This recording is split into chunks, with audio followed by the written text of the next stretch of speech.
Right. Let's see. I mean, we're trying to reach out to a lot of devotees. I think Mukund Maharaj also tried. So if something comes up, for sure. Oh, Kripamoya Prabhu is here. Hare Krishna, Kripamoya Prabhu. Welcome.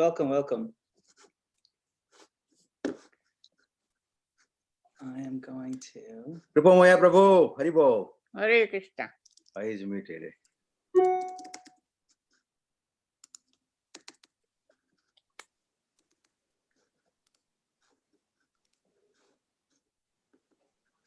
Kripamoya Prabhu. Hari. Hare Krishna. Come show. Saru che. What saras che? Oh, Saru, yes. Both saras che. Thank you. Haribol, Kripamoya Prabhu. Paramanand. Haribol Yashoda. Hare Krishna. Haribol. Nice to see you all. Wonderful to see you. We've been looking forward to this for a long time, Prabhu. You've been having so many classes, huh? Yeah, we do about 8 a week. Wow. New Jersey's become the nerve center of Harikatha. Yes. So many devotees from all over the world are connecting, and we're getting some wonderful speakers. And great content. You know, people are very enthused, and it's actually saturating our consciousness with You Krishna. want to come and say Haribol? Yeah. Very nice. Oh, you want to put quickly? So you're at 11 o'clock in the morning now? Yeah, it's 11 o'clock. Oh, Hare Krishna Maharaj is here. Haribol. Jayadvaita Maharaj. Wow. Hari. Haribol Maharaj. Hare You Krishna. finally meet face to face. Yes, this is the place where we all meet. And only 5,000 miles between us. That's This is the place to meet face to face. That's New Jersey. I've been hearing New Jersey's classes have been very good over the past few weeks. Volume. We are locked down in this human form of life. yes, indeed. That's right. Not much longer. You should have done well, Prabhu. You're the convener. What's the format? We're waiting for everybody to come in and. No, we'll begin in a minute or so, but Okay. Madan Gopal Prabhu will launch it with an introduction. Okay. We can go for about 45 to 50 minutes, and then we'll have some Q&A at the end if it's okay with you. Sure. Hare Krishna Maharaj. Hare Krishna Yashoda Dulal Prabhu. Hare Krishna.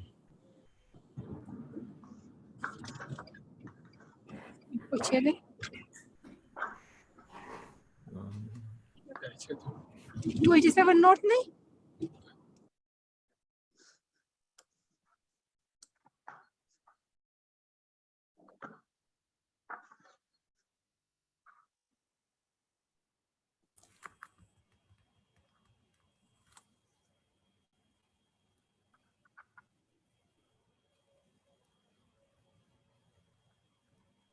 Okay, so we'll get started in just about 1 minute. We'll wait for the devotees to come through. And then,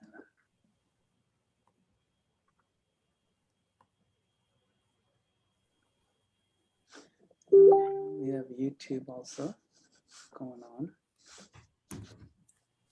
Make sure YouTube Live is also going on. That's correct. We have a few devotees on YouTube Live. Okay.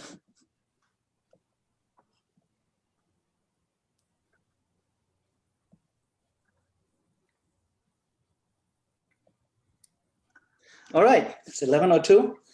So thank you all very, very much for joining this morning to listen to His Grace Kripamoya Prabhu all the way from the United Kingdom. But before I introduce Kripamoya Prabhu, I want to thank His Grace Namaras Prabhu for making this possible, and also Yashoda Dulal Prabhu for coordinating. So thank you both of you for your help in making this event possible. So those of you who may not know, Kripamoya Prabhu is a disciple of His Divine Grace A.C. Bhaktivedanta Swami Srila Prabhupada, and he's a leading member of ISKCON and has served in various leadership capacities throughout the decades. He helped pioneer the early Hare Krishna movement in the UK and Ireland and to care for its growing congregation. He's also served in Kenya and East Africa, that's where I'm from. And he has helped to start many small groups throughout the UK, throughout England, especially, special interest in the teachings of Lord Chaitanya to every town and village. He wants to be instrumental. He's always been instrumental in pushing forward that prediction, and it is actually coming true by the efforts of wonderful devotees like Kripamoya Prabhu.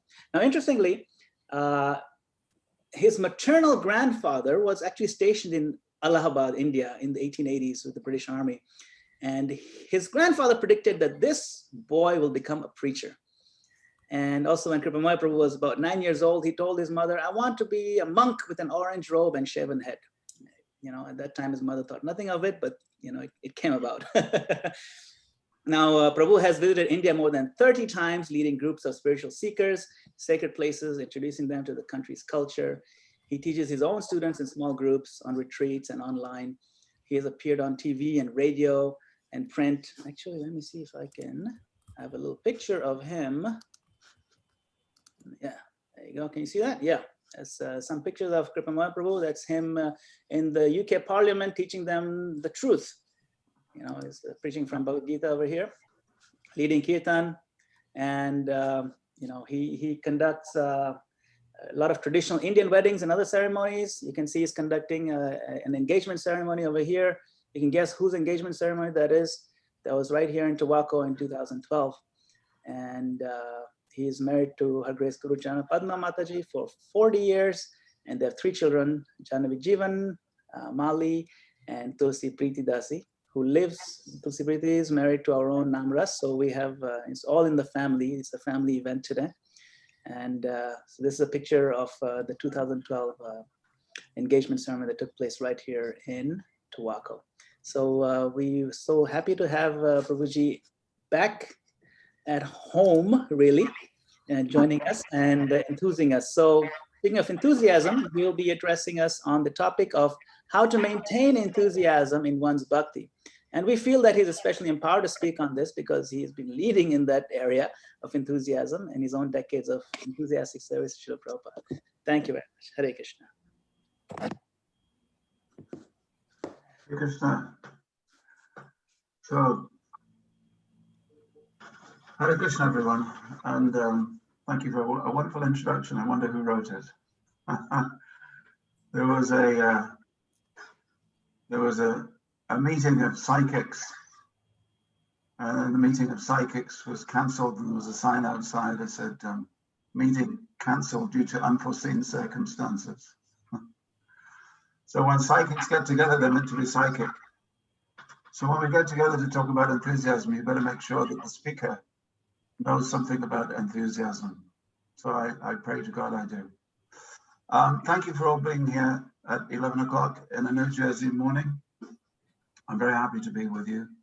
New Jersey is my home from home, especially to be introduced by Madan Gopal, who was in my 3rd home from home. He's from Kenya in East Africa. So Jambo to him.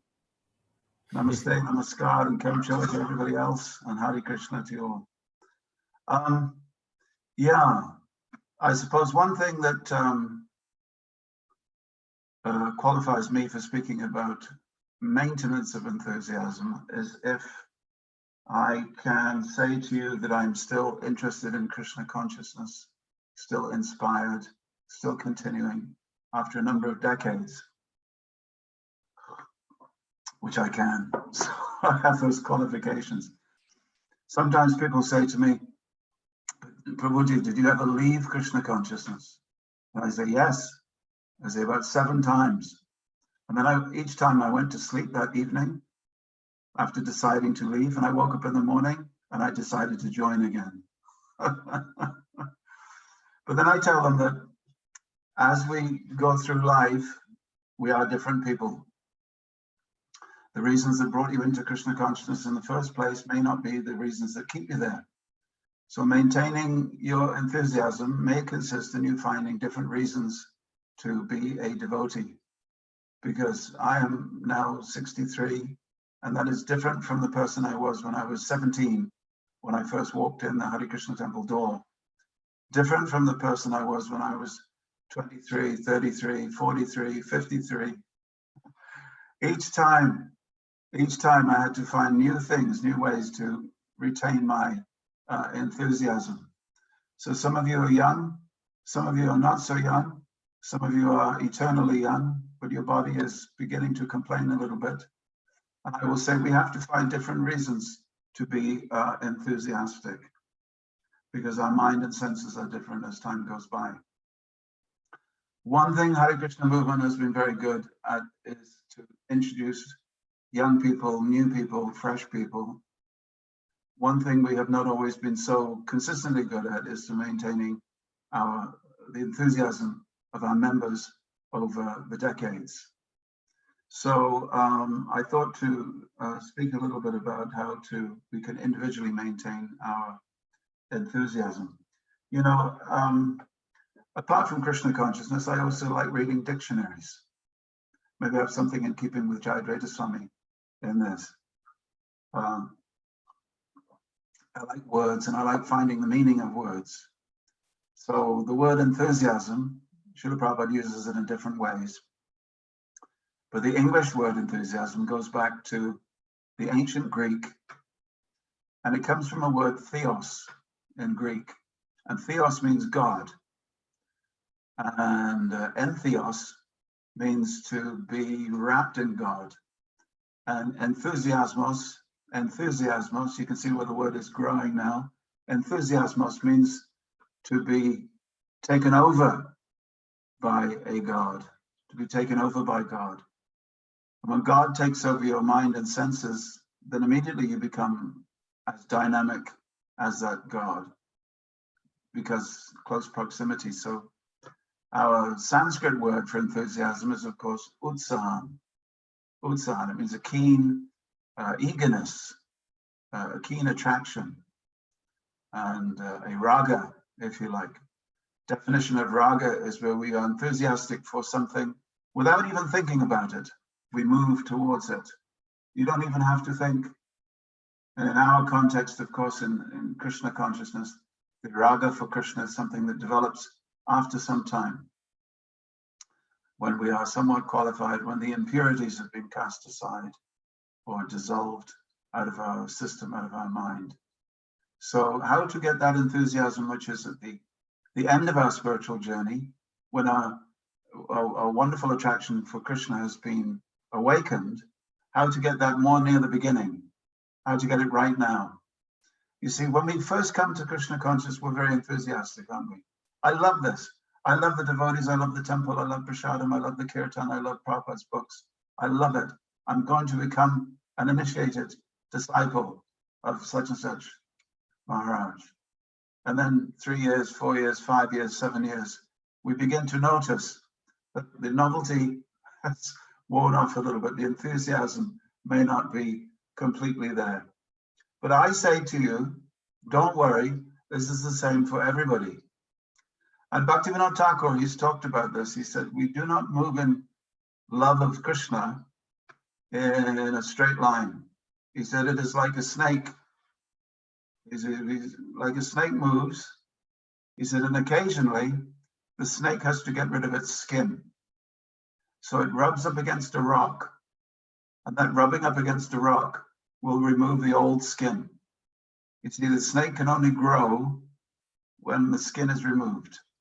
It has no other way of growing. It doesn't grow like humans do.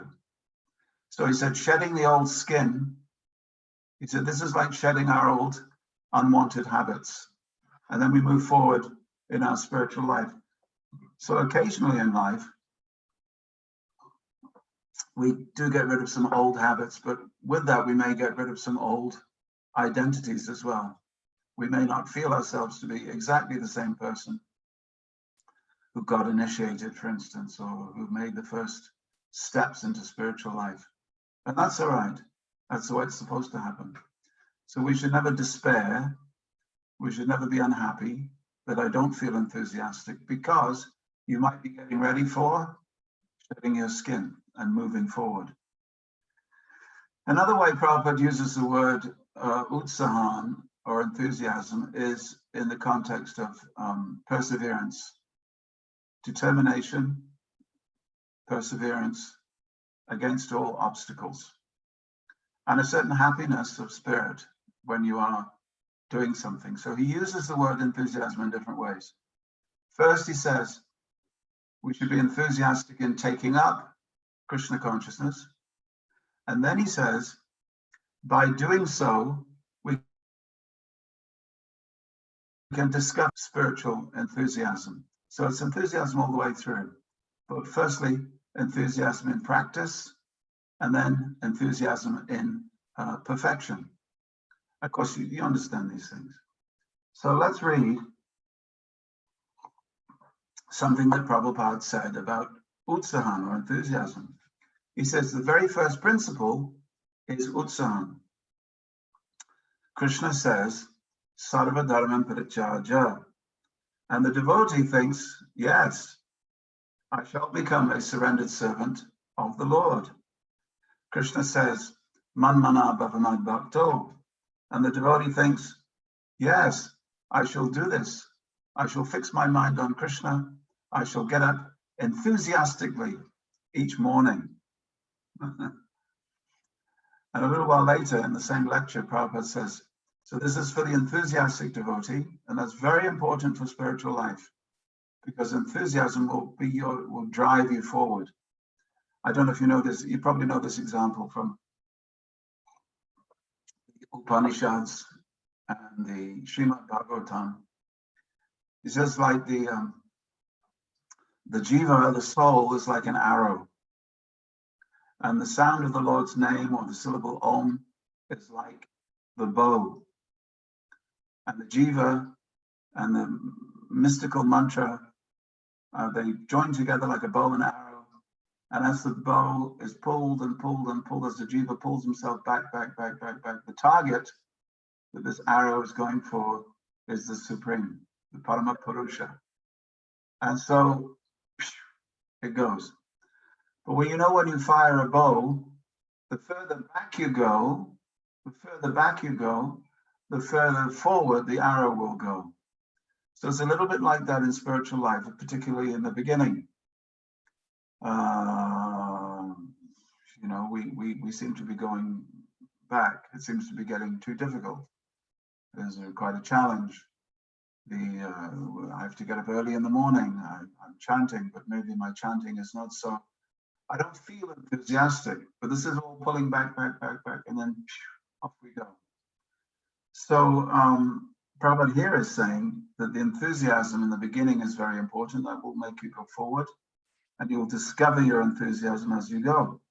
What happens if I'm not enthusiastic? Okay, why have I been asked to come here on this beautiful morning in New Jersey and speak about enthusiasm? Because it's the thing that carries us forward in spiritual life. And if you don't have it, what happens? Prabhupada says, those who are not enthusiastic, lazy, lethargic, they cannot advance in spiritual life. Simply sleeping, they cannot make. Now, it's time for a confession, time for the Prabhupada disciple to make a confession. I have such a difficulty getting up in the morning. Always have. It is not my custom. It is not something I do with ease. It's always a struggle. But we know that we have to do it. And so we do it because what comes after becomes a little easy. So my mind is protesting when I have to get up in the morning. When I'm showering, a little better. And when I begin my japa, much better. And when I finish my japa, even better. Then that's a good morning. But in the beginning, there's some difficulty to be enthusiastic. So that difficult enthusiasm, that's sort of like enthusiasm in Vaidhi Bhakti. It's Vaidhi. We do it because we have to do it. It's not true, but we're imitating. We're imitating the enthusiasm of the great devotee. But Prabhupada thinks that enthusiasm is so important here. He says you can't have a spiritual life without at least the enthusiasm that will make you pick up your beads. But sometimes we don't have that. So what do? This is a practical class. We must come up with some practical solutions. So here's the thing, Prabhupada follows this up, and this is very important, why I want to say to you today. He said, and obviously he's quoting from Rupa Goswami's third verse of the Upadeshamrita, Utsahan, Nishayad, Daryat, Tat Karma, Pravartana. So we're just going to focus on that, no more. You know the verse, we know the verse. But he says, Daryat, one should be patient. Not that because I have begun devotional service with great enthusiasm, when will Krishna reveal himself to me? You are already on the perfectional platform, Prabhu says. But if you become impatient that why I am not becoming perfect, why is Maya kicking me? Yes, this is habitual. It will go on. Nishchaya, faith. Don't be disappointed. Krishna is not a false speaker. In other words, he's saying Krishna has not lied to you. There is no other path that you should be doing that it will somehow make it better for you, or more mystical, or more of a revelation, or quicker. And sometimes devotees become very impatient. Therefore, Rupa Goswami, the leader of all the Vaishnavas, has said, don't be impatient. And he follows up, Utsahan, Nishchayat, have faith, Daryat, have patience, and just carry on, tat karma, carry on doing what your guru has told you to do, and the results will come. Now, I haven't always been a devotee of Krishna. I grew up as a Christian, and in the old Christian church, one of the main bad things, it was called one of the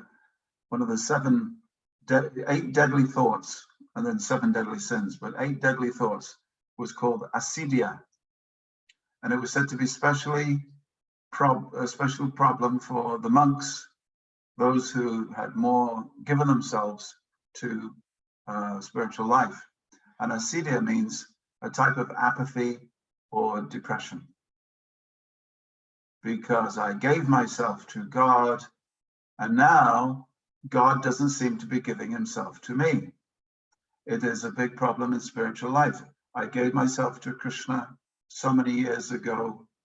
I thought that by now Krishna would have reciprocated with my devotion, and we think I am quite a devoted person. I love Krishna, at least I'm trying my best. So why isn't Krishna trying his best to help me? This is not fair, Krishna. Then we start thinking, maybe Krishna doesn't like me.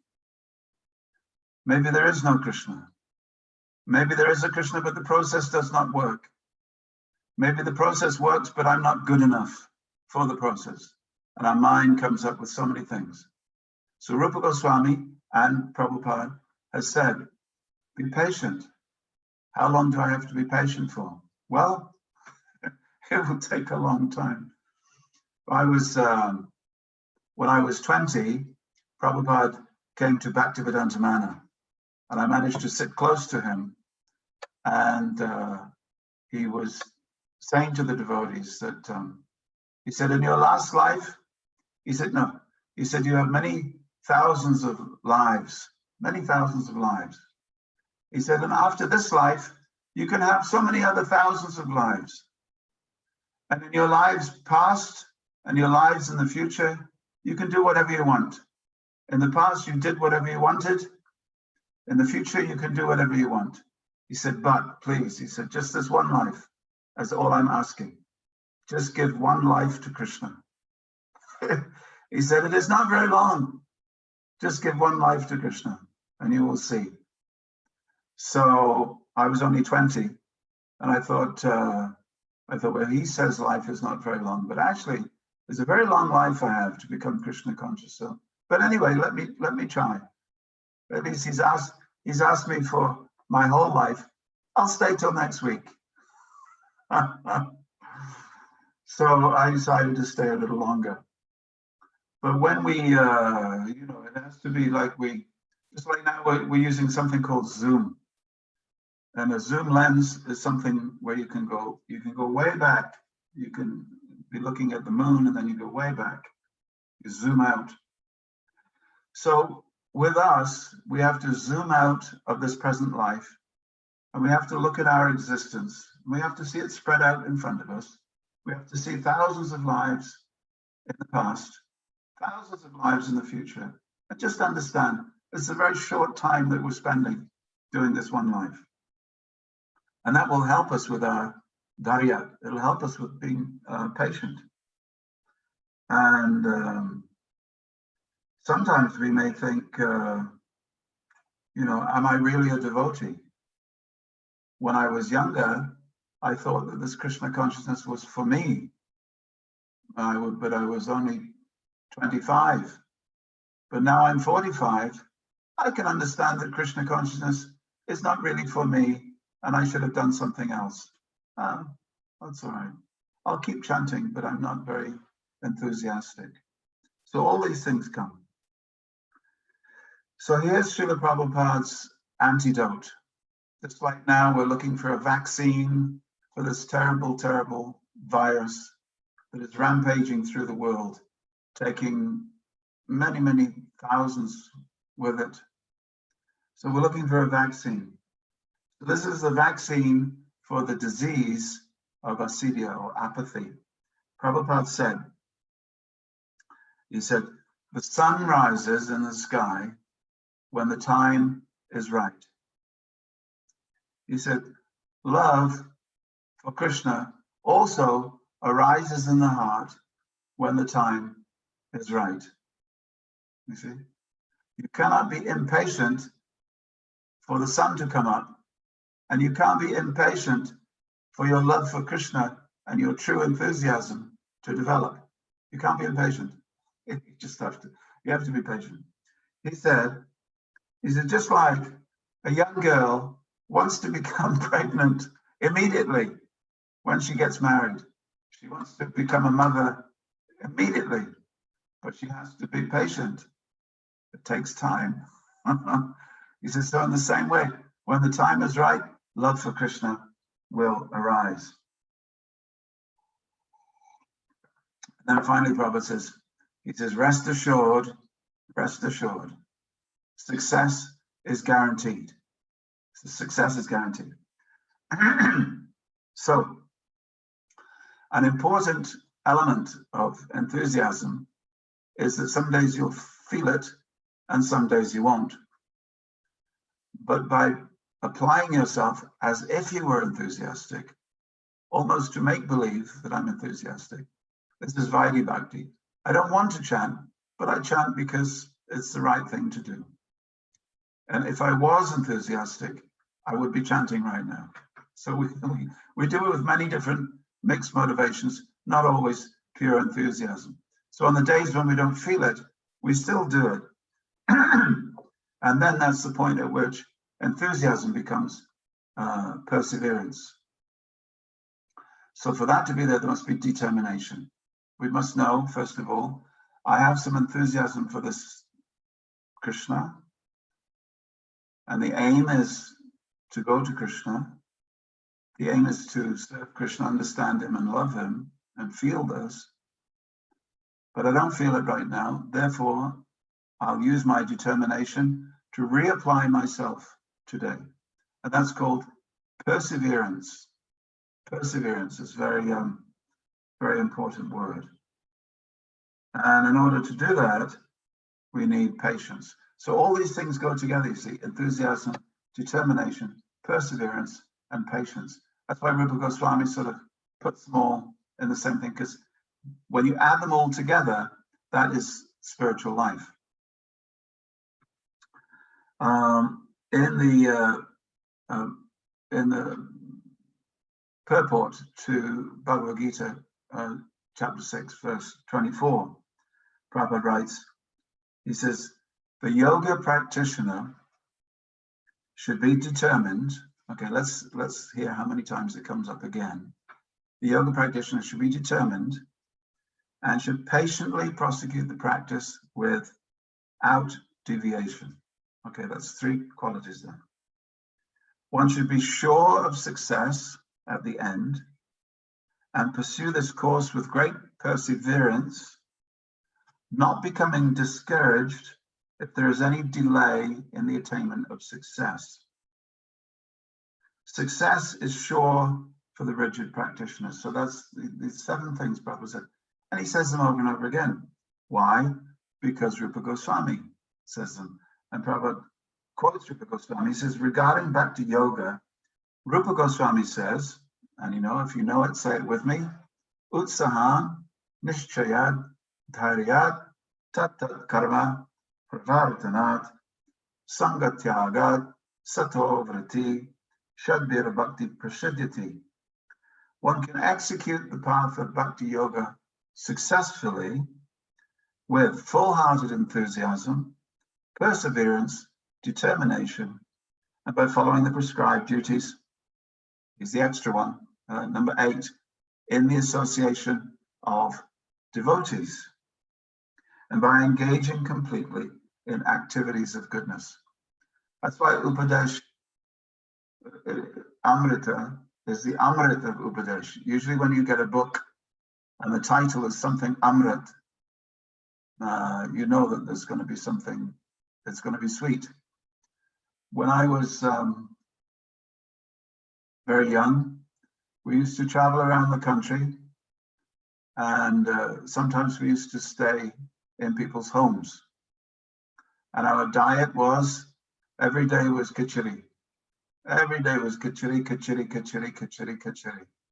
So as a result, now if my wife says, would you like some khichdi? I said, anything else? But sometime I was introduced to something which was a great secret in, I think, keeping me a devotee for a long time. And it was called Alfonso mango pulp. And we used to stay at a Gujarati house.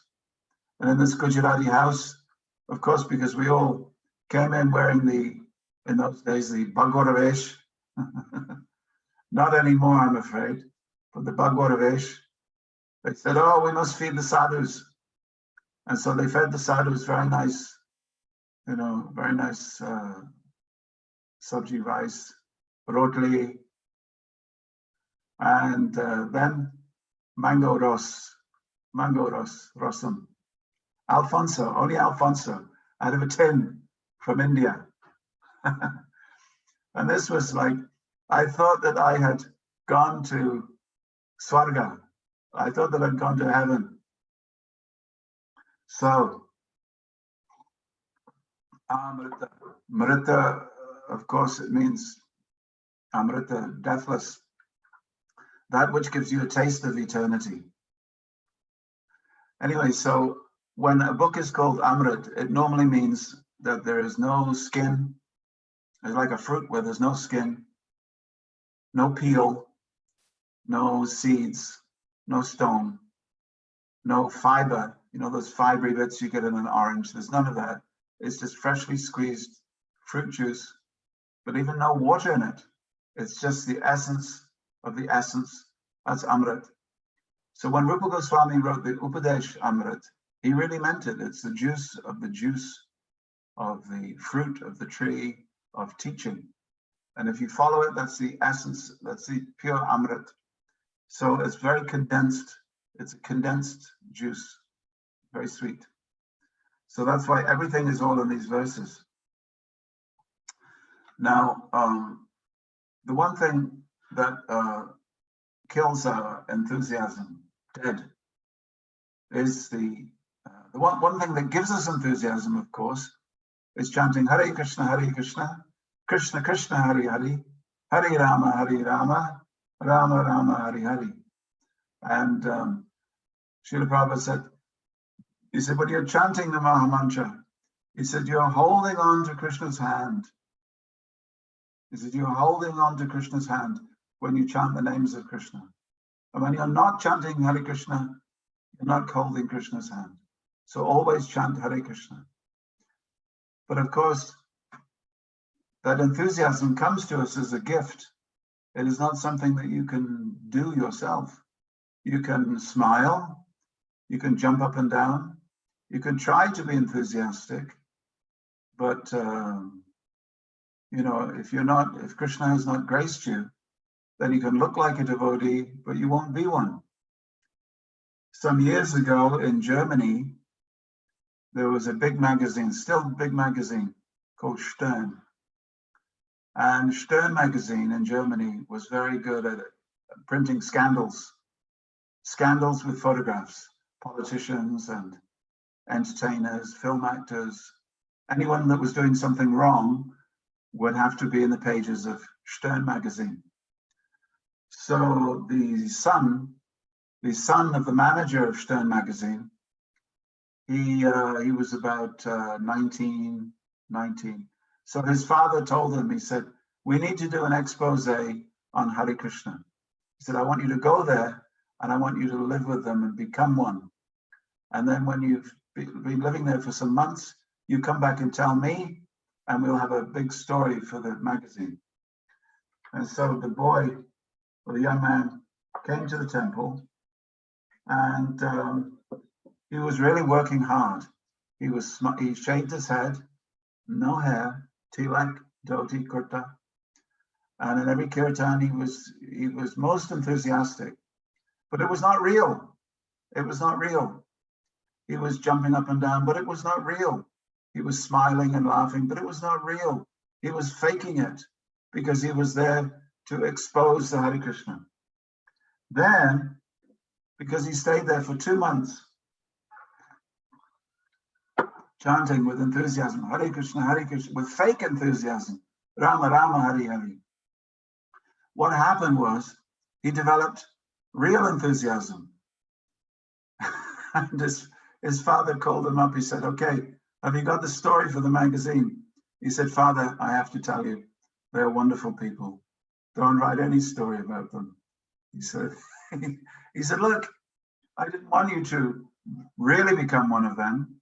I just want you to fake it, to be fake. He says, yes, in the beginning I was faking it. He said, then something happened. And then I really began to experience something.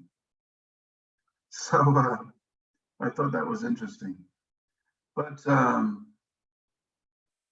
main thing that will take our enthusiasm away, of course, is the 10 offenses. Now, you know what they are, so I'm not going to list them for you. But those dasha aparad, they're listed. Many temples, we say them every morning. We should know what they are. So these are the 10. The 10. You know, if enthusiasm is like a cup of water, and the 10 offenses are like drilling 10 holes in my cup of water. It just goes like that. And again, I'll have an empty cup. I'll fill it up again. Hare Krishna, Krishna Krishna, Hare. Oh, I'm so happy. So we have to look very carefully at where we might possibly be doing those 10 offenses in a very subtle way, because they will act as drains, as holes in the vessel of our enthusiasm. So I just want to say that, you know, when commenting on the 10 offenses, Vishwanath Chakravarti Thakur, he said, of course, the worst one is to criticize the Vaishnavas, to insult the Vaishnavas, or to harm the Vaishnavas. And what is a Vaishnava? And Vishwanath Chakravarti Thakur says, if you look around and you see this one is not a Vaishnava, this one's not a real Vaishnava, this one's not a real Vaishnava, I am a real Vaishnava. He said, if you think like that, he said, immediately you'll be creating offenses in your mind. He said, so you have to practice seeing all devotees of the Lord as Vaishnavas worthy of your respect. So what we can do, we can take each of those 10 offenses and we can do the opposite. You know, in the Srimad Bhagavatam, it says the cure for a man who has fainted is to stand up. The cure for a man who is dizzy, his head is spinning, chakram, is to sit down. So you can find the cure in something by doing the opposite. The opposite might be quite similar, but it is easily available. So the cure for even preventing yourself criticizing the devotees, first offense, is to serve the devotees. Serve them, help them, and help them to be better devotees than you. Praise them, talk about them to other people, talk about devotees behind their back and say, he's wonderful, she is wonderful. There's so much, so humble, and they, you know, such a great devotee, they do so much, I do so little. Okay, that's the type of talking behind someone's back that you can do. And then that person goes to the devotee and says, hey, do you know what he said about you? He said, well, what did he say about me? He said, you're wonderful. He said, you're a great devotee. So then there's this gossip. This is Vaikuntha gossip. This is a type of gossip. But if you go through each of the 10 offenses and you look at it, this is what I should not do, and you do the opposite, then your enthusiasm holes. You'll be plugging the holes, and you won't have any loss of enthusiasm. Okay. So I thought now to go through those 8 or 9 things that Prabhupada talks about. Are we okay so far? Madam Gopal, are we okay? We're enthusiastic enough? Okay, good. So, okay, here's some just my realizations, my humble realizations.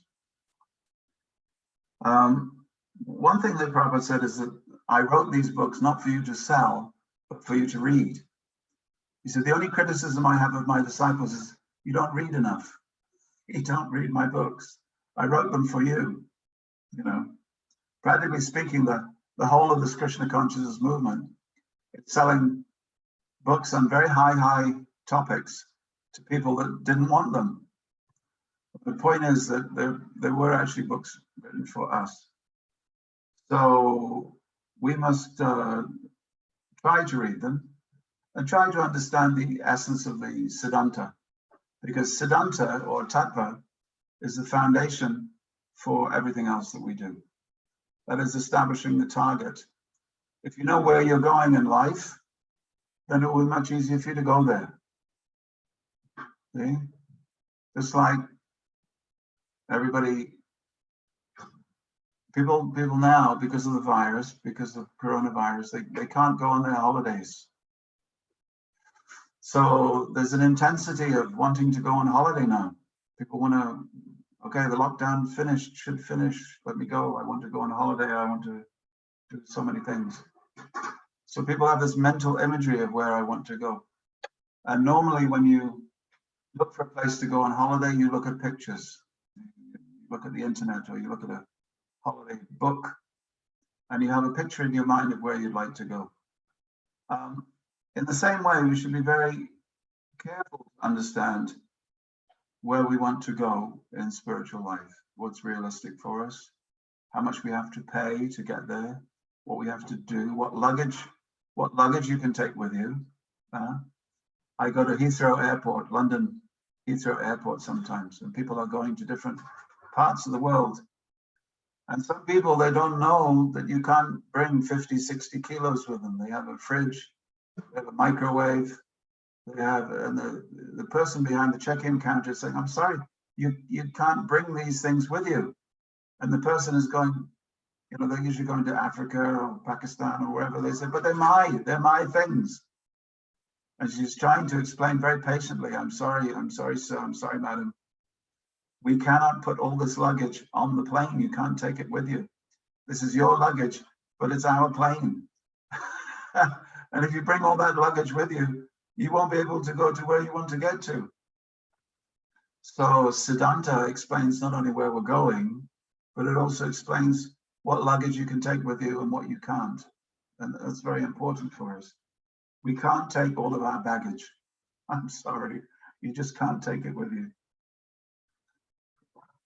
Eventually, you know, our world is full of bags, isn't it? Bead bag, sleeping bag. Even eventually, this body is a bag. And we have to get rid of it, eventually.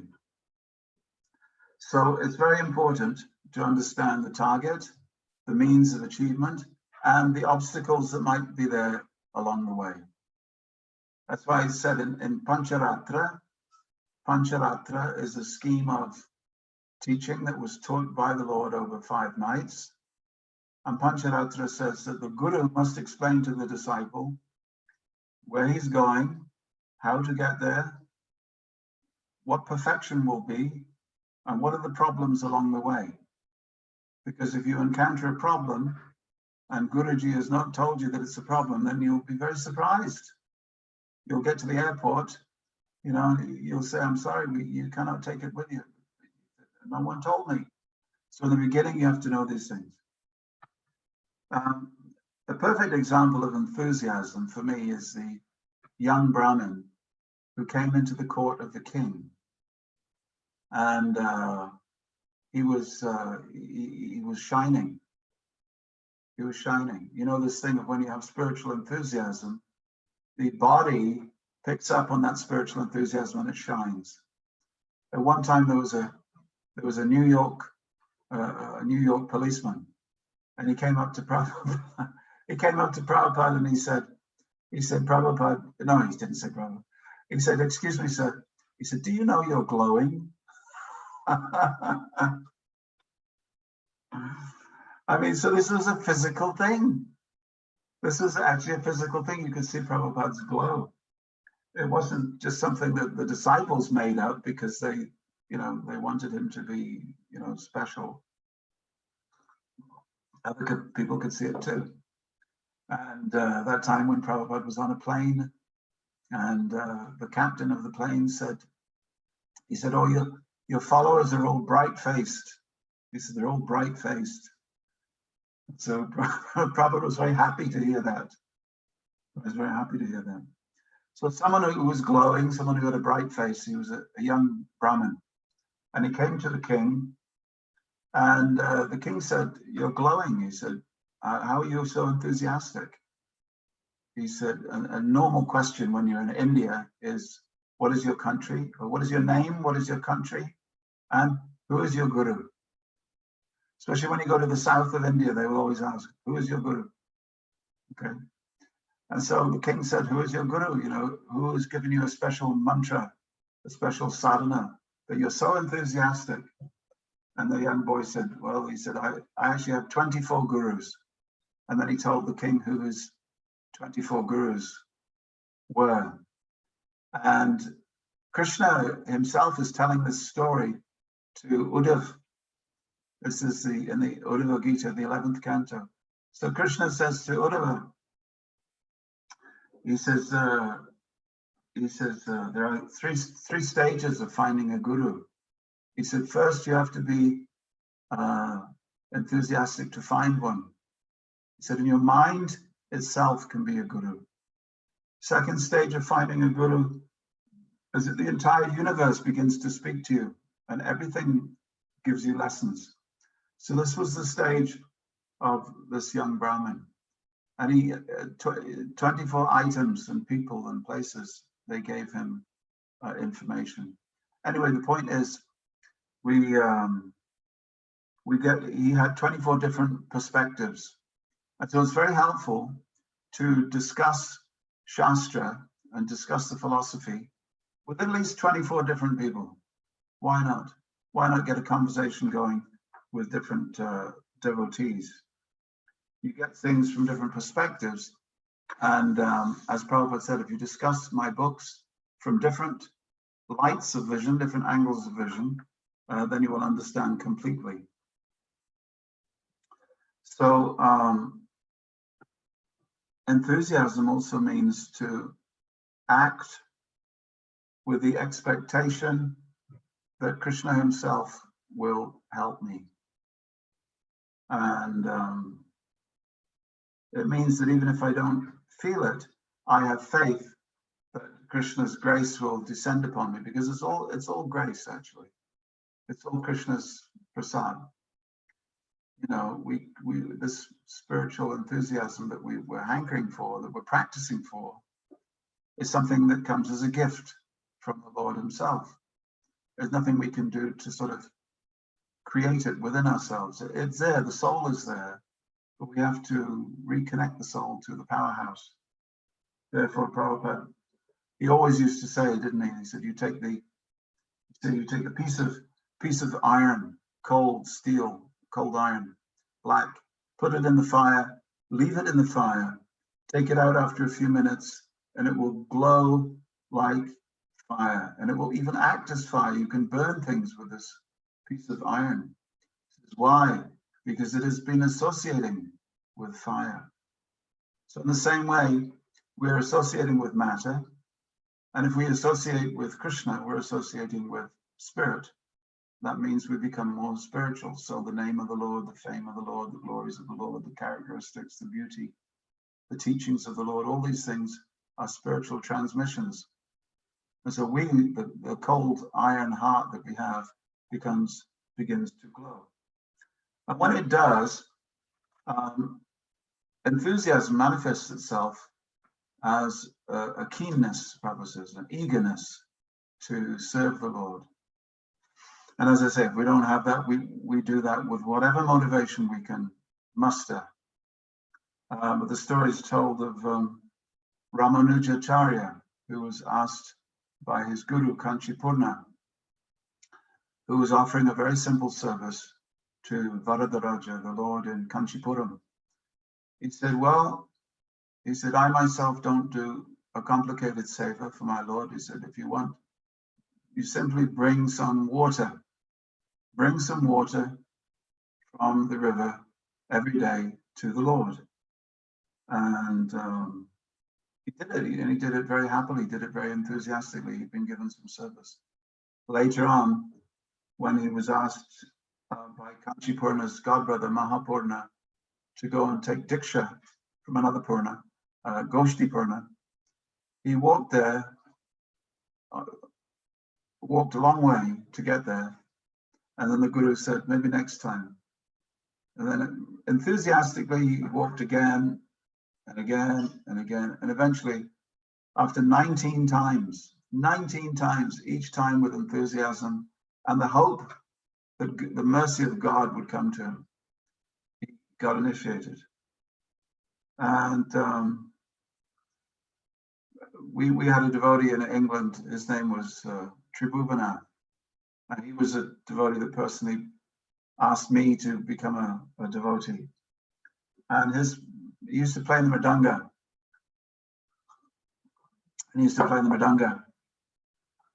And sometimes his hands would bleed. He'd be playing so enthusiastically, and the veins on his neck would bulge.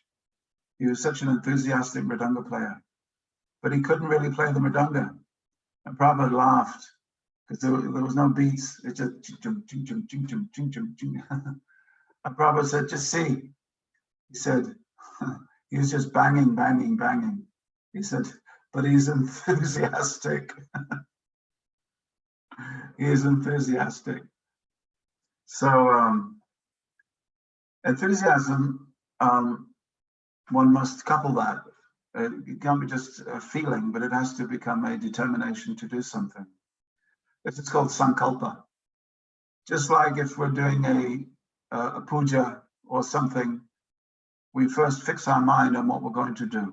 So we say, Om, Govinda, Govinda, Govinda. I take the name of God.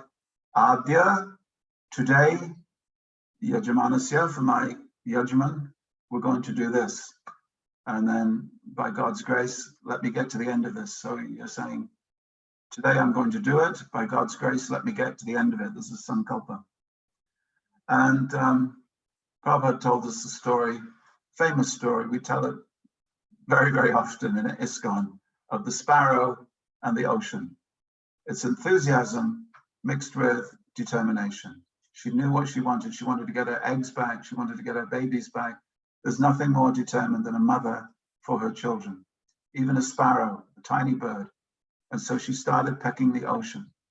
And of course, that enthusiasm attracted the kripa of someone who was much greater than her, and she was successful. Similarly, when Prabhupada came to America, such a big task. When I was 23, I thought, well, of course Prabhupada could come to America because he's Prabhupada. You know, he could do anything. I was young. I didn't take into consideration that actually Prabhupada might have felt uncomfortable, or he might have felt lonely, or he might have felt, you know, different feelings. We never give Prabhupada those feelings, do we? We just think, well, he came, he began ISKCON. It was also easy for him. It wasn't easy for him. He did struggle. And he did check out what time the boat was going back as well, occasionally. But just imagine the daunting task of standing there on the ship, understanding that you have to preach in America because your Guru Maharaj asked you to preach in the English language. What a big country it is. And just to take a pair of cartels and to begin singing, begin speaking. And what an amazing thing. So for me, Prabhupada is the classic story of determination and perseverance.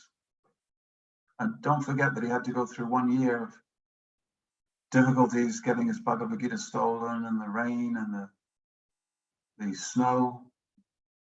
Never seen the snow before.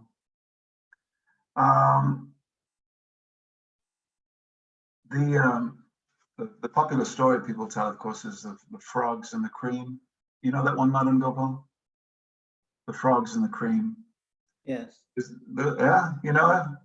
Yeah, the one how he escapes from the. Yeah. So there's two frogs in a bucket of cream, and they're drowning because, you know, they need something to climb on. There was nothing to climb on. It was all very slippery. So one frog said to the other frog, "I'm drowning." He said, "Don't give up. Just persevere. Just be determined." He said, "But there's no way out. There's no way out." And he gave up and he died. The other frog, he kept paddling like this, paddling. No hope at all, but still some determination, perseverance. And eventually the cream turned into butter. And he stood on the butter and he jumped out of the bucket. So things change with perseverance. They change with determination. When Prabhupada took his devotees for the first time to the Radha Damodar temple in Vrindavan, where he used to live, he pointed out an old woman who was bringing water to the temple in a big lota. And she was coming every morning, bringing water from the Yamuna for bathing the deities. And Prabhupada gathered his disciples and he said, "You see that woman?" Prabhupada says, "Yes." He says, "She is going back to Godhead at the end of this life." Oh, devotees were thinking, what is this? You know, is she one of Prabhupada's disciples? I mean, how can you go back to Godhead if you're not initiated by Prabhupada? He said, "You want to know why she is going back to Godhead? Because every single day, without fail, she is bringing water for Krishna every day." And I saw her many years ago, and she was bringing water. She's still bringing water. This is determination. This is perseverance. So he held her up as an example. I just want to say something now, and please don't anybody take offense. This is not Vaishnava Aparad, but I just want to say that we have to get our priorities right. And sometimes as successful household devotees, we don't quite get our priorities right. And many of you come from aspirational backgrounds. Many of you want to have a good career, money in the bank, money well spent, well invested, good car, good house, fine children, university education for each of your children, all of that. And you want to become pure devotees of Krishna as well. Am I right? We want everything. We want everything. And even in your company, you want to be the chairman. Prabhu went to the Dai Nippon printing company in Tokyo, in Japan. And all the executives gave him a business card. You know this, Yashoda Dula? They all gave him a business card after the conference that they had. And Prabhupada collected all these business cards. And finally, a young man, the last man, came and he gave Prabhupada his business card. And Prabhupada looked at him and he said, because he was a young man, he said, what do you want to do with your life? What do you want to do with your life? And he took his business card and he reached down into Prabhupada's palm and he took his business card from the bottom and he put it on the top. And then he bowed to Prabhupada. So in our life, we want to get to the top, don't we? Anybody who's Gujarati, you want to get to the top. If there is a top, you want to get there. You want to be it. And then you join ISKCON and you want to get to the top. You want to be at least something. You want to be a something. I've seen that many, many times. And I think one important thing I would like to tell you today is that it doesn't always work. You can't always have everything. And sometimes you have to make a priority based on your spiritual life coming first. And yes, we know that Arjuna did not give up his day job, but through his day job, he gave Krishna priority. We know that. And that's been our excuse for many, many years, hasn't it? But sometimes what we do is we think my career is very important, my family is very important, my education is very important, my children are very important, my wife is very important. And we make a pyramid of things that are important. And suddenly we discover that although we thought we put Krishna consciousness, our sadhana practices, our siddhanta, our enthusiasm, our determination at the top, we actually find that we relegated it to a lower position. And when you relegate Krishna to a lower position, we call that Hinduism, or we call it religion. When you put Krishna at the top, we call that spiritual life. So it's very important to get that balance right, because I've seen many devotees who otherwise initiated, enthusiastic, and then gradually, they allow that focus, the focus principle of rounds and reading and association, everything to fall down through the pyramid of priorities. And so I just thought I would say that. Please don't take offense. We all do it. I've done it in my life, and it's just not helpful. Eventually, there are many different ways that Krishna shows you. You shouldn't have done that. You should have kept me as the goal. So achieving a balance between our work and our worship. That's why in the Bhagavatam and in many other Shastras, we get the example of great kings. It's always, once there was a poor Brahmin, or once there was a very rich king. Why are those the two stories that we read in Shastra? Well, it's because once there was a poor Brahmin, teaches you not to give up even though you have nothing. And once upon a time there was a great king, teaches you that even though he had so many responsibilities, he was still able to place moral values, ethical values, spiritual values first in his life. So we hear the names of King Shibi, who fed the pigeon, or King Ranti, who fasted, shared his meal with the beggars who came to his palace, or Maharaj Ambarish, who also fasted so that he wouldn't be offensive to Durvasa, who was gone being chased by the chakra. So we hear the stories of these kings to show us that no matter how important you are, and no matter how powerful you are, you still got to get your priorities right. Rupa Goswami mentions Sato Vrati. He also mentions devotee sangha. Devotee sangha is very important. And sometimes we like to, I think, in ISKCON, we like to overuse this Vapu and Vani clause. I call it the Vapu and Vani clause. If you're drawing up, if the lawyer is drawing up, an agreement for you to sign, you've got all the things you should do in your spiritual life, but there's this thing, devotee sangha, and it's Vapu and Vani. And when we're very delighted when we hear that we don't actually have to associate with devotees in person. we can just read. Okay, but reading is reading. Okay, reading is reading, and devotee association is something else.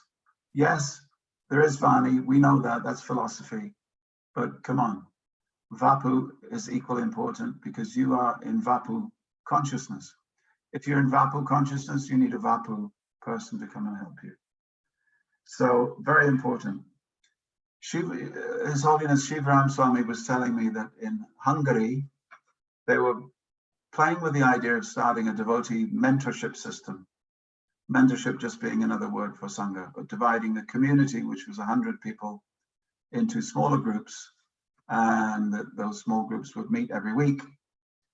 And he said, in the beginning, I didn't think that we really needed it. We had Bhagavatam class, and the devotees are all there together discussing the doing kirtan. Why do we need something that Prabhupada didn't introduce? We have Ishtagoshti, we have evening program, morning program. But he said when he put it into practice, the mentorship system put into practice, whether you call it the counselor system or the mentorship system, whatever you call it, he said it was a revolution. Devotees could talk to each other in a way that they just couldn't talk to each other at the Bhagavatam class. So just take the group and divide it, and it really helps. Again, we may not be enthusiastic for it, but it's something that really works. As my in-laws, so they are, Mahesh, Sutaria, the Sutaria family, as they know, we have a garden in my house and I have a shed at the bottom of the garden. On the good days, I call it a pine cabin. On a bad day, I call it a shed. But now the bees have taken a shining to it, and there's a beehive in my roof, and they're humming, all chanting all day, all night. So if you study bees, you'll notice that they all work together. They all have their position, they all work together. And when they all work together, they produce honey. And honey is very sweet. So for the sweetness to come out of a beehive, we need all the bees to be doing their job. So in a devotee community, if all the devotees are doing their job of serving each other, then sweetness will come out. And that is one of the principles of community development. Now I want to shift, and Madam Gopal, I'm aware of the time. We will get to it, don't worry. I want to say something. There's no rush, you can take your time. Okay. I want to say something now that will maybe take you by surprise, because I'm not a doctor and I'm not a psychiatrist, but I know a lot of doctors and I know a lot of psychiatrists, and devotees philosophize everything. And sometimes when a devotee is feeling down, they say, I've lost my spiritual enthusiasm. What's actually happened is that sometimes they have not followed the principle of living in the mode of goodness, but they've overdone it in their eating, particularly sugar, particularly fasting, and they feel unenthused. So they come to me, they say, I'm feeling very unenthusiastic in my spiritual life. What they should be saying is, I'm feeling stressed, I'm feeling weak, I'm feeling depressed. But devotees never use those words, you see. One devotee will never say to a devotee, I'm really stressed. They'll just say, oh, I don't have any enthusiasm for my rounds. Okay. Or they won't say, I'm actually depressed. Could you help me? They'll say, I just don't feel, I just don't feel I can go on in my spiritual life. And one thing is that we have to keep ourselves healthy, not only in the lockdown, but after the lockdown. We have to keep ourselves healthy. Sometimes by having too much sugar interferes with something called BDNF, or brain-derived hypertrophic, what is it called? Neurotrophic factor. It is something that can lead to being tired or irritable or depressed. And we should opt for more slower release sugars, get some good health advice. But sometimes that sugar spike that takes us up and then brings us crashing down, we used to call it the Monday morning blues, because devotees used to often indulge in the Sunday feast, which had far too much sugar. And they used to, the Sunday night post-feast kirtan used to be very enthusiastic. And Monday morning used to be very depressed because of that spike in sugar. And be aware when something is a spiritual problem and something is a hormonal problem or an emotional problem, or just linked to a physical problem. I just thought I would say that because it is important, I think, because we use philosophical language and sometimes that's not good enough to cover all the different aspects that we need. So we have, another example of enthusiasm is Prabhupada gave us when he met his guru in 1922. But before that time, when he was a young householder, or when he was a young man, he used to go to the movies. He used to see Charlie Chaplin. And you know that story where someone had nailed Charles Chaplin's coattails to the seat. And when he stood up, it ripped his coattails up to the neck. And then instead of being miserable, he became very enthusiastic. And he danced very enthusiastically with this young lady around the dance hall. Everybody seeing his enthusiasm, they also ripped their coattails up to the neck. He said, so just by being enthusiastic and preaching, he said, you can also convince others to take to Krishna consciousness. But it works the other way as well. When you preach, you become enthusiastic. I know in some circles, it is not considered fashionable, or it is not considered cool, or not considered the done thing anymore to be a passionate, fervent preacher.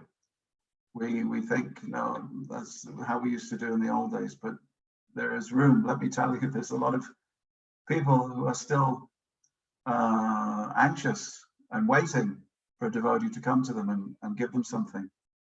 And I thought it was interesting that so the point is, when you preach and you hear yourself talking enthusiastically, then the response in your internal ecosystem is to also become what you're talking about. And another response happens, that Krishna himself is pleased with seeing you speak in this way, and also gives you grace, and that grace will make you enthusiastic. So I thought it was very interesting that Mr. Charlie Chaplin, who Prabhupada used as an example of enthusiasm, was on the receiving end of a Bhagavad Gita at the end of his life. A devotee was going door to door in Switzerland, where Charlie Chaplin was living with his wife Una on the bank of the lake there. And devotee came back. He came back like 2 years later, and he said, "Did your husband ever read the book?" And she said, "Oh yes, he used to read it every day, sitting in that chair, looking out the window at the lake." So here's Charlie Chaplin, who got Prabhupada's grace at the end of his life. So finally, this is my final thing, and we brought it almost on time, Madam Gopal. Prabhupada wrote about maintaining enthusiasm. He says, that enthusiastic mood is maintained when everyone is always, without failure, chanting 16 rounds daily, rising early for Mangalati, you know what I'm going to say, reading books, preaching. In this way, by observing strictly the regulated principles of devotional life, that enthusiasm or great eagerness to have Krishna will come out. It's very interesting, because we know everything that Prabhupada is standard advice. He said it many hundreds of times. to thousands of devotees. But in this particular extract, he uses the word enthusiasm in two senses. First, enthusiasm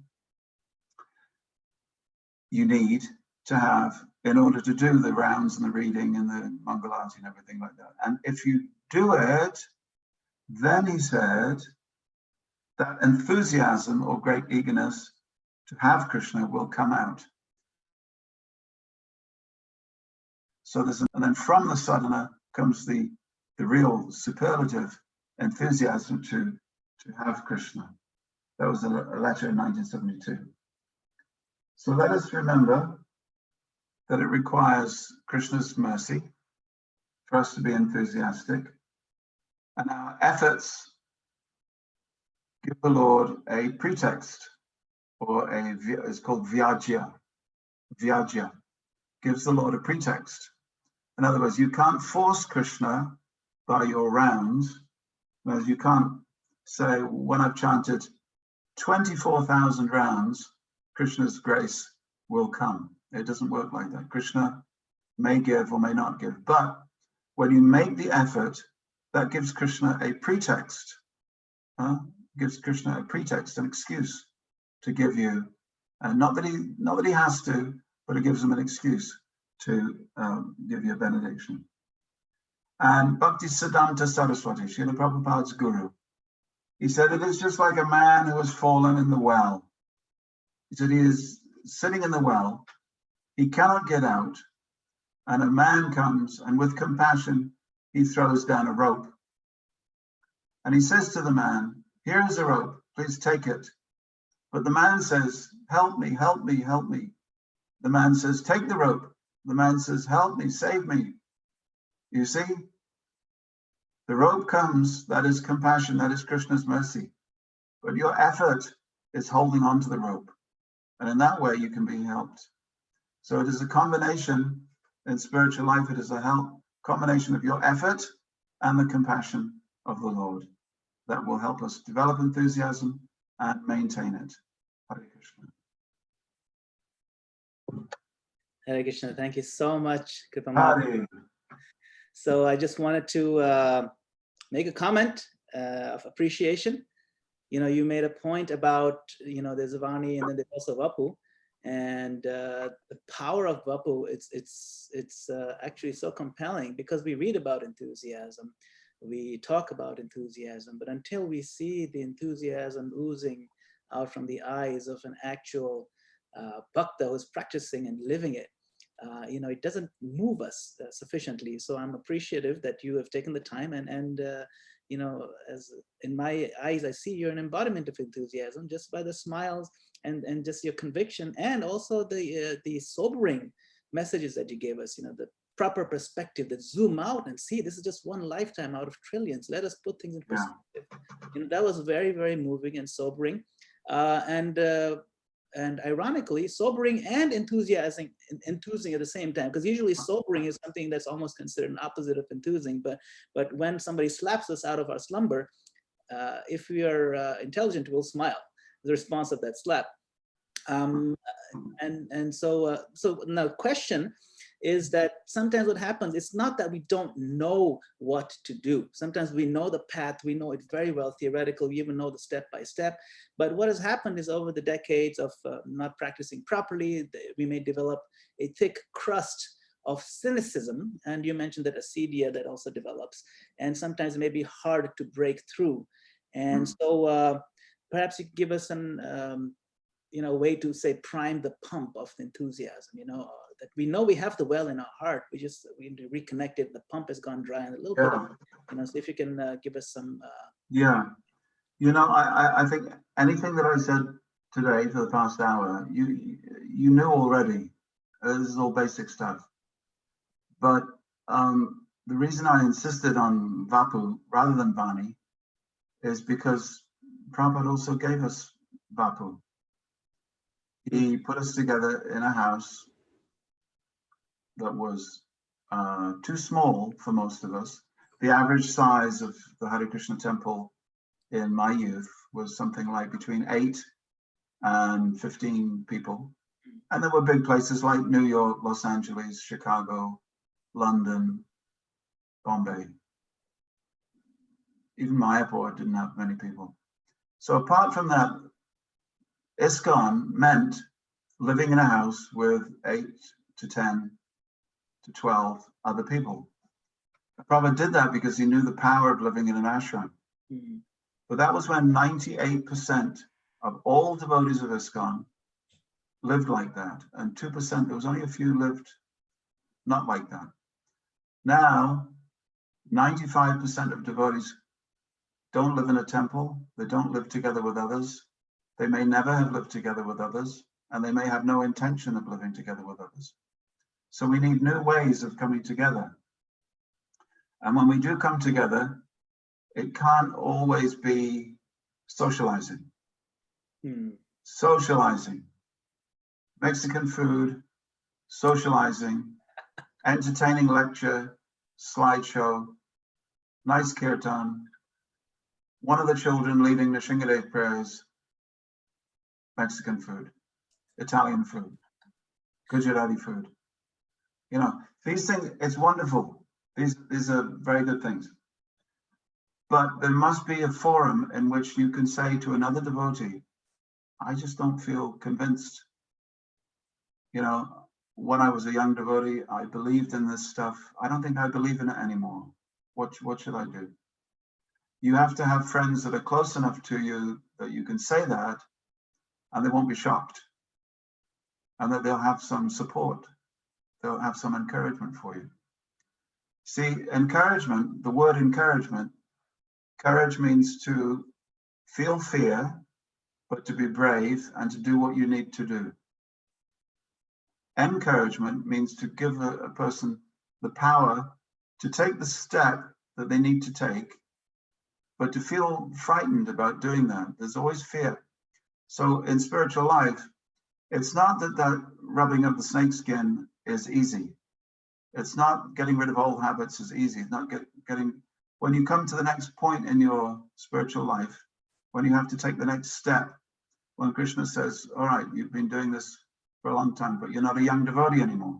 I want you to move on. I want you to move forward. That can be painful, or it can just be fearful. But who are you gonna ask for help? And so you need devotees. And I tell people you need at least 2 to 3 devotees who are older than you. You need 8 to 10 devotees who are the same as you, who are friends, and you need a few people that you're helping yourself in spiritual life. So then you're nicely connected. So if you look at your life and you don't have 2 or 3 seniors actually actively interested in your spiritual life, then you need to get them as soon as possible. There will always be someone, but sometimes it's a person that you may not like very much because they say things that you don't find palatable or easy to listen to. You know they're right, but you just can't bring yourself to listen to them. And often that devotee is the one that you should be listening to. It's often that one that is speaking truth. Unpalatable truth, but still truth. So at least two, 3 if you can above you, 8 to 10 alongside you, your peer group, your friends, and as many as possible that you're helping. Then we can have a nice, you're nicely situated in the pyramid, the beehive of Krishna consciousness. But it is painful. And how we come together can sometimes be moderated by how many new people we want to have there. Often the groups, the sanghas that we say, the sanghas are not actually sanghas. They're sort of open house events for people who have a little bit of interest. So it's more like a preaching event than a sangha. That's why there's 2 different things. There's satsanga with those devotees who are trying to help you or with your peer group. And then there's a meeting for the new people. And you can't get what you need from just one. So I think we have to be with enthusiasm, we have to meet as if what we were going to hear from another devotee was extremely important, because you don't know. Krishna himself, God himself, might have given you sangha of your neighbor who will remind you of just the thing that you need to hear. When I first became a devotee, we had to, it was a very lonely existence. The Hare Krishna movement, when I joined, was like 30 people, and we were traveling a lot, and so we had no one to go to with our questions, or no one to go to with our doubts. I mean, occasionally, but it's like we had to do a lot ourselves. So now that you have more people, you seek out those people that can help you. Okay, that was a long answer to a short question. I'm sorry. Thank you. It's very much appreciated. So I think we have time for one more question. Athena would like a question to ask a question, make a comment. Athena, go ahead. Hare Krishna, Hi, Maharaj, Athena. Rose. Thank you Hare so much Krishna. for thank you so much for a wonderful class. I love all your long explanations and how you illustrate your points and all your wonderful stories. My question revolves towards the middle of your lecture. You had talked about Vaishnava aparad. And we know, even the Srimad Bhagavatam, it says that any offense to any living entity is not good. But specifically, I guess, Vaishnava, devotee aparad, is of a different level. It's perhaps even worse. And my question is, what is the exact, when they say Vaishnava aparad or even Vaishnava devotee, what is the exact definition? Because if from a literal perspective, I guess Vaishnava is someone who follows Vishnu. But if you look at other traditions or paths, Christians or Muslims, they might have a different name for God, such as Jehovah or Allah, but it's the same conscious entity. And they too also believe that God is their protector, God is their maintainer, they take shelter. So are they also considered Vaishnavas? So offending them too is of the same caliber as those who follow quote unquote bhakti yoga. Yeah. And then along the same lines, when we say a devotee, is a devotee very specific to bhakti yoga? Or is it anyone who is a follower of God? So when you say devotee, say servicing devotees, should we also think about serving, for example, is the service to a Christian the same service that we would give, or I guess level, or I don't want to say benefit, as if we were to serve someone who is quote unquote following bhakti yoga? So can you clarify, I guess, what is considered Vaishnava devotee, if it extends beyond this bhakti yogis, and if, offenses to them, in terms of them, are of the same, it's the same to offending someone and serving someone in quote unquote bhakti yoga. Yeah, very important point. Thank you, Athena. Briefly, because I don't think I have so much time. God has no religion. God has no religion. God is not a Christian, he's not a Hindu, he's not a Buddhist, he's not a Seventh-day Adventist, he's simply God. And the name Vishnu is simply a name that means God who is everywhere, and Krishna, he is all attractive. Rama is one who gives all pleasure. So these are nomenclature for the Godhead. So there are many thousands of names. And in this world, there are many millions of people who have different names for the same God. There is only one. Sometimes people look at the Vaishnavas and they say, well, you believe in thousands of gods in India. And the Vaishnavas say, no, there's only one. Not just in India, but the same supreme being, the same Godhead is there for everyone. So by whatever name you call that Godhead, by whatever process you follow, if you are coming closer to understanding him, serving him, loving him, and developing spiritual feelings for that Godhead, then you are by definition a Vaishnava. So you may be a Christian Vaishnava, a Buddhist Vaishnava, a Muslim Vaishnava, But it depends. That's one section. So we should be equally respectful for all human beings and all living entities, because everybody is on their path.